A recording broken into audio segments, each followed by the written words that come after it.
Jeeva history பார்வையாளர்களுக்கு வணக்கம். இன்றைய நேர்காணலில் தேசிய தௌஹீத் கூட்டமைப்பினுடைய ஒருங்கிணைப்பாளர், நிறுவனர் மற்றும் ஜியோ பாலிடிக்ஸ் நிபுணர் பிஜே அவர்கள். ஈரான் அப்படிங்கிறது வரலாற்று நெடுகிலும் ஒரு சர்ச்சைக்குரிய பேராகவே வரலாறு பதிவு செய்து. ஈரான்னாலே அமெரிக்காவோட சண்டை, எண்ணெய் வளத்துக்கான சண்டை, ஈராக் சண்டை, ஈரானோட வளைகுடா நாடுகள் சண்டை, அப்போ சொந்த மதத்துக்காரங்களோடையும் பிரச்சனை, சன்னிசியா பிரச்சனை, இந்த மாதிரியான பிரச்சனைகளுடைய வரலாறு நெடுகிலும் இருந்திருக்கு. இஸ்லாம்னு ஒன்று தோன்றுனதுக்கு அப்புறம் ஈரானில் பிரச்சனை வந்திருக்கு.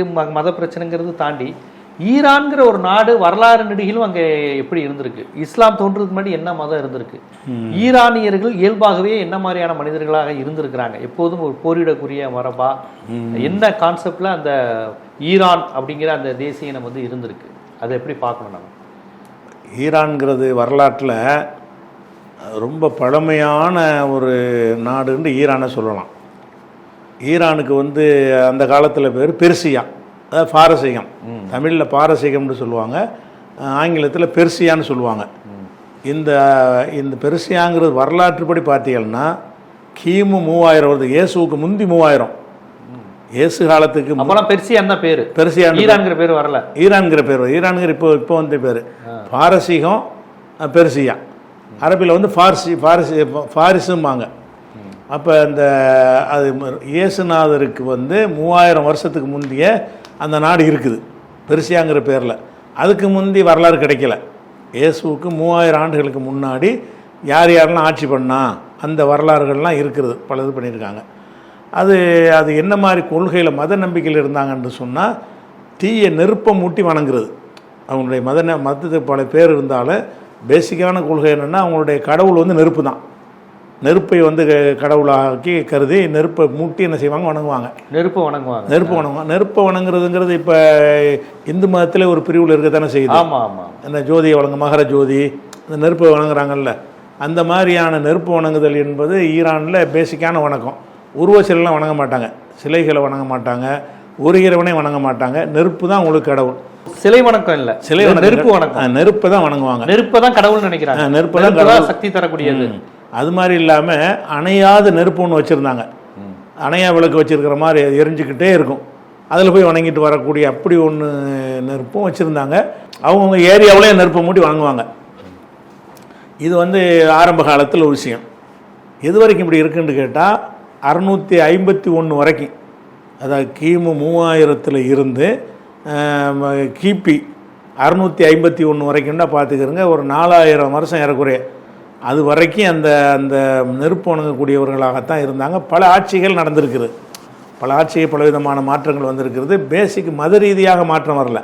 நீ ஆட்சி பண்ணுறதா நான் ஆட்சி பண்ணுறதான்னு சொல்லி பல மன்னர்கள் சண்டையெல்லாம் நடந்து, போர் நடந்து, இவன் கைப்பற்றுவான் அவனை கைப்பற்றுவான், இப்படி இருந்துக்கிட்டு இருந்துச்சு.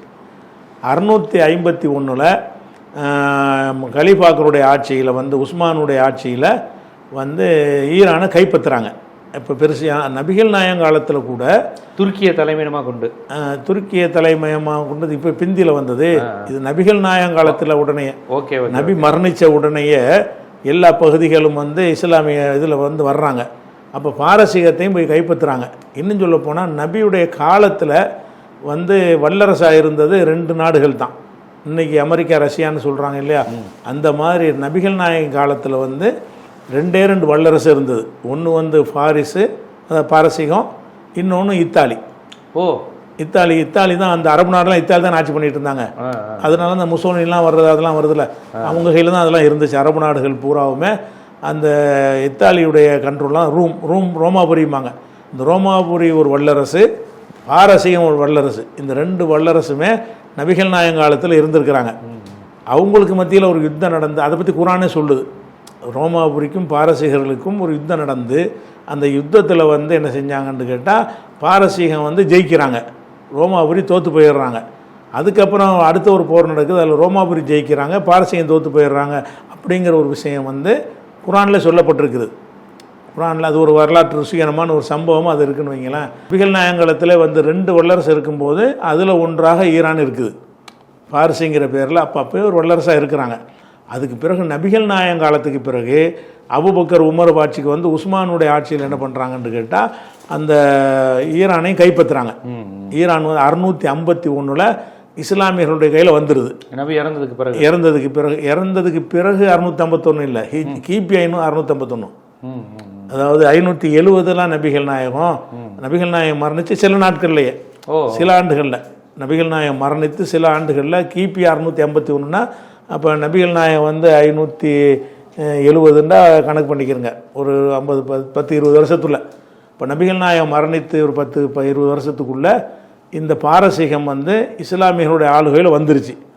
அவங்க இஸ்லாமியர்கள் ஆவலை, அவங்க அந்த நம்பிக்கையில் இருக்கிறாங்க. ஆட்சி வந்து முஸ்லீம்கள் கையில் இருக்கிறது. இப்படி இருக்கும் பொழுது அனைவரும் அதே மஜூசி, அதே நெருப்போனுங்கிறவங்களாக தான் இருந்தாங்க.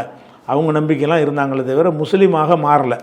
அந்த ஆட்சி நீண்ட காலம் நீடித்ததுனால கொஞ்சமாக அந்த தலைவர்கள்லாம் இஸ்லாத்துக்கு வர்றாங்க, முக்கியமான பெருமுகர்கள்லாம் வர்றாங்க. அப்படி வந்து என்ன ஆச்சுன்னு சொன்னால் வந்து கிபி 1000, அதாவது 650 ஆட்சியை கைப்பற்றுறாங்க. 350 வருஷம், 350 வருஷத்துக்கு பிறகு டோட்டலாக இஸ்லாம் ஆயிடுறாங்க. கொஞ்சமாக வளருது. ஒரு கிபி 1000 ஆமாம், கிபி 1000 தான் அது வந்து முஸ்லீமுடைய 100% முஸ்லீமாக மாறுறாங்க. அது வரையும் நெருப்பு தான் வணங்கிட்டு நெருப்பில் கொஞ்சமாக 651 வந்து ஒரு 5% இஸ்லாத்தில் இருந்திருப்பாங்க. ஒரு 700 ஒரு 10 ஊகமாக ஒரு 10% இருப்பாங்க. ஒரு 800 ஒரு 20% வந்திருப்பாங்க. இப்படி கொஞ்சமாக ஈர்க்கப்படுறாங்க. ஏன்னா இஸ்லாமிய ஆட்சி வந்த பிறகு என்ன செய்வாங்கன்னா அதை பிரச்சாரம்லாம் பண்ணுவாங்க. இஸ்லாம் மதத்தினுடைய சிறப்புகளை எடுத்து சொல்லுவாங்க. நெருப்பு எப்படின்னு கடவுளாக வணங்குறீங்க, நெருப்பு அவங்கள படைச்சிச்சு, நீங்கள் தானே படைக்கிறீங்கன்னு இப்படியெல்லாம் சில பிரச்சாரங்கள்லாம் முன்னெடுக்கப்பட்டுச்சு. தத்துவார்த்த ரீதியாக பிரச்சாரம் பண்ண தப்பு இல்லைல்ல. கட்டாயப்படுத்தி செஞ்சால் 350 வருஷமாக அதே நம்பிக்கையில் இருந்திருக்க மாட்டான். கட்டாயப்படுத்தலை, ஆட்சியை கைப்பற்றிக்கிட்டாங்க. அவன் நம்பிக்கைப்படி அவனை வாழ விட்டாங்க.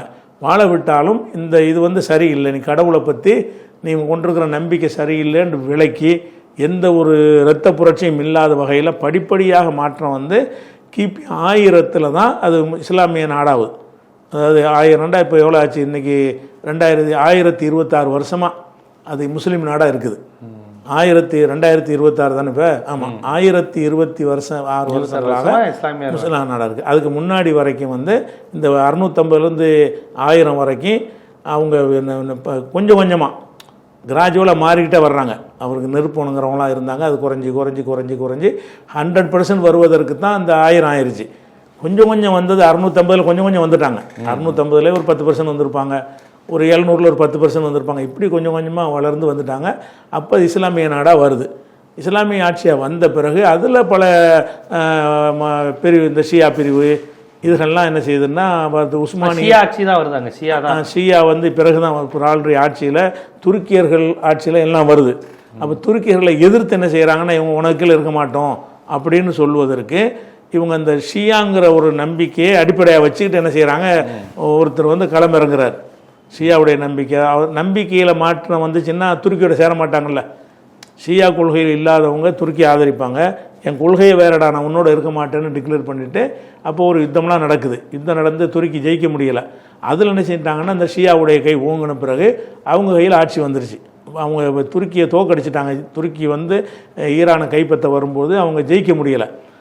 அப்போ இருந்து என்னவாகுதுன்னு கேட்டால் இது வந்து 1400 வருஷத்துக்கு பிறகு, கிபி 1400க்கு பிறகு அது ஷியா சிந்தனை உள்ளதாக மாறுகிறது. அதுலேருந்து இன்னைக்கு வரைக்கும் அந்த ஷியா கொள்கையில் இருக்கிறாங்க. இதுதான் இந்த பழைய காலத்து வரலாறு படி. பழைய காலத்து வரலாறு படி வந்து ஈரான்கிறது இஸ்லாமிய நாடாக ஆரம்ப காலத்திலே ஆகலை. இஸ்லாமிய நாடுன்னு அவங்க டிக்ளேர் பண்ணுறது 1000 தான். அது கிபி 1000.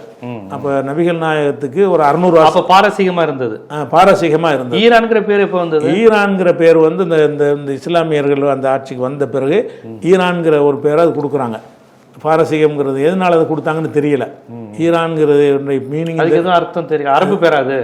அரபும் இல்லை, அரபு பேரும் இல்லை. பாரசீல உள்ள ஒரு சொல்லா இருக்கும்னா அரபி இல்லானா ஈரான்கிற அந்த வார்த்தை வந்து அரபியில் வராது. அது பாரசியுடைய சொல்லு. பாரசியில் ஏதோ ஒரு அர்த்தம் இருக்கலாம். அதாவது ஏதாவது முக்கியமான ஒரு ஏரியாவுக்கு கூட பேராக இருக்கலாம். அதை வச்சு இந்தியா பேர் வச்சு ஏதோ ஒரு காரணத்தை வச்சு பேர் வச்சு. ஈரான் ஈராக்லாம் ஒன்றா இருந்ததா? அப்போ கிடையாது. ஈரானுடைய வந்து பல கட்டங்கள் அடைஞ்சிருக்கு. அதாவது ரொம்ப விஸ்தீர்ணமாகவும் இருந்திருக்குது, சுருங்கியும் இருந்திருக்குது. ஈராக்கெலாம் சேர்ந்து ஈரானாக தான் இருந்தது ஒரு கட்டத்தில் பிரிவாங்க. கூட குறைய எல்லா நாடும் அப்படி தானே இருக்கேன். நம்ம இந்தியான்னு எடுத்தால் கூட வெள்ளைக்காரங்காலத்து இந்தியாவில் வந்து பாகிஸ்தான் இருந்தது, பங்களாதேஷ் இருந்தது, ஆப்கானிஸ்தான் வரைக்கும் இருந்துச்சு. அப்படி கொஞ்ச நாளைக்கு பெருகும், கொஞ்ச நாளைக்கு கூடும். அது மாதிரி வந்து வெள்ளைக்காரன் சுதந்திரம் அடைஞ்ச பிறகு அவன் இந்தியாவோட சின்ன இந்தியாவை போச்சு. நாடுங்கிறது வந்து கூட குறைய உள்ளதாக தான் எந்த நாடுமே இருக்கும். ஒரே மாதிரி ஒரு நிர்ணயித்த ஒரு அளவில் இருக்காது. அன்றைக்கி உள்ள அமெரிக்கா வேறு, இன்றைக்கி உள்ள அமெரிக்கா வேறு. இன்றைக்கி 50 மாகாணம், அன்றைக்கி 10 மாகாணத்தில் இருந்துச்சு. அப்படி படிப்படியாக என்ன செய்வாங்கன்னா டெவலப் பண்ணிவிட்டு போயிடுவாங்க. அதனால் ஈராக்லாம் இருந்தது, ஈராக்லாம் ஒரு கட்டத்தில் இருந்தது. அதில் சில பிரச்சனைகள் வரும்போது என்ன செய்வாங்கன்னா பிரிஞ்சு போயிடுவாங்க, தனி நாடாகிக்கிறோம். இப்படி தான் வந்திருக்கு. விஸ்தீர்ணமாகவும் குறையும், அதை பொறுத்து இருக்குது. இல்லை, இந்த ஈரான் வந்து அமெரிக்காவுக்கு சிம்ம சுப்பனமாக இருக்குல்ல, இந்த கல்ச்சர், இந்த போர் மரபுங்கிறது இஸ்லாத்துக்கு முன்னாடி இருந்தே ஈரான் மக்கள்கிட்ட இருக்குது. ஆமாம், இதை பற்றி இப்போ நபிகள் நாயகமே என்ன செய்கிறாங்கன்னா அந்த ஈரான் மக்களை ரொம்ப பாராட்டியிருக்கிறாங்க. ஓ, எப்படி பாராட்டியிருக்காங்கன்னா, அப்போ அது நெருப்பு வணங்குற மதமாக தானே இருந்தது, மதமாக இருந்திருக்கு. ஆமாம். அப்போ என்ன செய்கிறாங்கன்னா அந்த சல்மான் ஃபார்சின்னு ஒரு ஆள், ஃபார்சினா ஈரான்காரர், சல்மான்கிறவர் வந்து இஸ்லாத்தை பற்றி கேள்விப்பட்டு அங்கேருந்து வந்து நபிகள் நாயகத்தை சந்தித்து இஸ்லாமை ஏற்றுக்கிறார். எங்கேருந்து? ஈரான்லேருந்து வந்து நபிகள் நாயகத்தை ஈரான்லேருந்து சவுதிக்கு வந்து நபிகள் நாயகத்தை பார்த்து, நீங்கள் ஒரு இறை கொள்கை நல்லா இருக்குது, அதை நான் ஏற்றுக்கிறேன் அப்படின்னு சொல்லி ஏற்றுக்குருவாங்க. ஏற்றுக்கிட்ட பிறகு நபிகள் நாயகம் சொல்லுவாங்க, இவர் வந்து எங்கேருந்து வந்திருக்காரு தெரியுமா, இவர் வந்து ஒரு கூட்டத்தாட்டுன்னு வந்திருக்கிறாரு. அவங்களுக்கு வந்து அந்த விண்வெளியில் கல்வி இருந்தால் கூட எடுத்துக்கொள்வார்கள், அவ்வளோ அறிவு படைத்த மக்கள். அதில் ஒரு ஆள் இவருங்கிறாங்க. விண்வெளியில் விண்ணில் ஒரு சுரையான நட்சத்திரம் இருக்குது, அந்த நட்சத்திரத்தில் ஞானம் இருந்தாலும் அதையும் இழுத்துட்டு வந்திருக்கூட திறமை படைத்தவங்க அப்படின்னு சொல்லி அவங்க, அதாவது கொஞ்சம் அறிவாளிகள், கொஞ்சம் எல்லாத்தையுமே கூர்ந்து சிந்தித்து அறிவை பயன்படுத்தக்கூடிய மக்கள் சல்மானை பாராட்டும்போது சொல்கிறாங்க, இவர் எங்கேருந்து வந்திருக்காருன்னு கேட்டால் பாரசீகத்துலேருந்து வந்திருக்கிறாரு. அவங்க எப்படிப்பட்டவர்கள்னு கேட்டால் சுரையா நட்சத்திரத்தில் ஞானம் இருந்தாலும் போய் எடுத்துக்கொண்டு வந்து விடுவார்கள் அப்படின்னு சொல்லி அறிவியல் முதிர்ச்சி அடைந்தவர்கள் அவங்கள அந்த இனத்தை பாராட்டியிருக்கிறாங்க. இஸ்லாத்தில் அவங்க நெருப்பு வணங்கிட்டு இருந்த போது இருக்கும்போது அறிவுல கூடினாளுக்க அப்படின்னு சொல்லி அந்த தன்மையினால தான் இன்னைக்கு வரைக்கும் என்ன செய்கிறாங்கன்னா அந்த அறிவு விஷயத்தில் அவங்க வந்து இன்னைக்கு அமெரிக்காவுக்கு தலை காட்டுறாங்களே. ஆமாம், இல்லாமல் இந்த நவீன காலத்தில் உள்ள எல்லாத்தையும் அவங்க தெரிஞ்சு வச்சுருக்கிறாங்க. ஏன்னா இந்த ஆயுதங்கள் எடுத்துக்கொண்டால் கூட ஏஐ மூலமாகலாம் கூட அந்த ஏவுகணையை அட்டாச் பண்ணி செய்கிற அளவுக்கு இருக்கிறாங்க.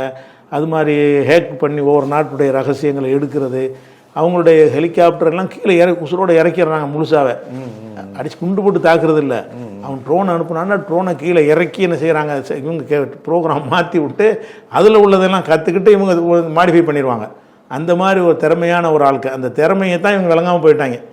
ஈரான்காரன் ரொம்ப திறமையாக இருக்கிறான், எல்லாரும் படிச்சிருப்பாங்க. ஈரானில் வந்து எல்லாரும் ஆணும் பெண் எல்லாருமே படிப்பாளிகள், படிப்பு இல்லாதவங்க யாருமே இருக்க மாட்டாங்க.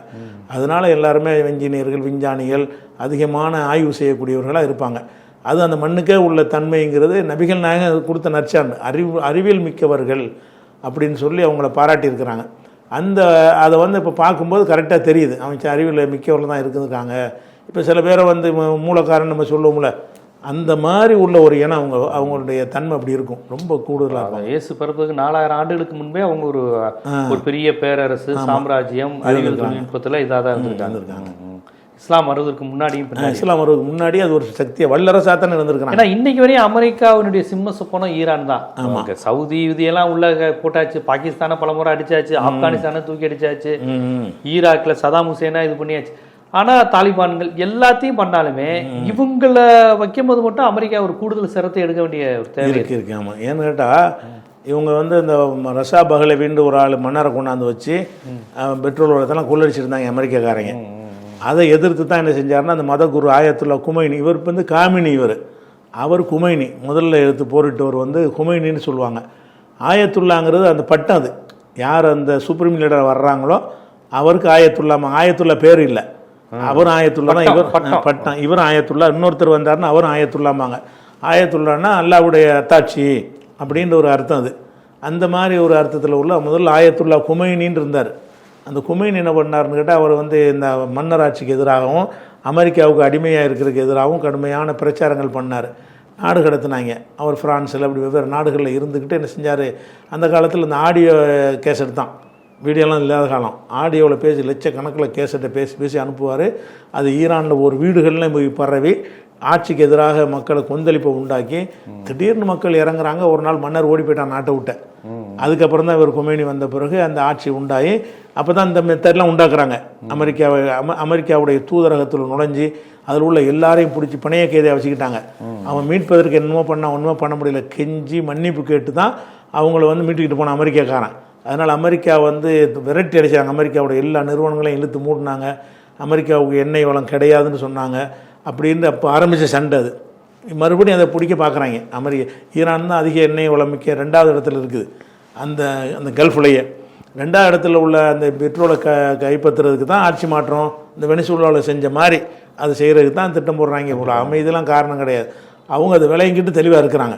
கண்டிப்பாக ஏற்கனவே இதை பற்றி உங்கள்கிட்ட சொல்லியிருக்கோம் இந்த விஷயம் வரலாறு. ஈரான் குறித்து ஈரானுடைய இந்த தன்மை, அரசியல், அறிவியல் தொழில்நுட்பம், போர் குறித்து ஒரு மிகப்பெரிய ஒரு மரபு அவங்களுக்கு இருக்கு இருக்கு அப்படிங்கிற அந்த விஷயத்த ரொம்ப விரிவாக மக்களுக்கு வச்சுருக்கீங்க. மிக நன்றி.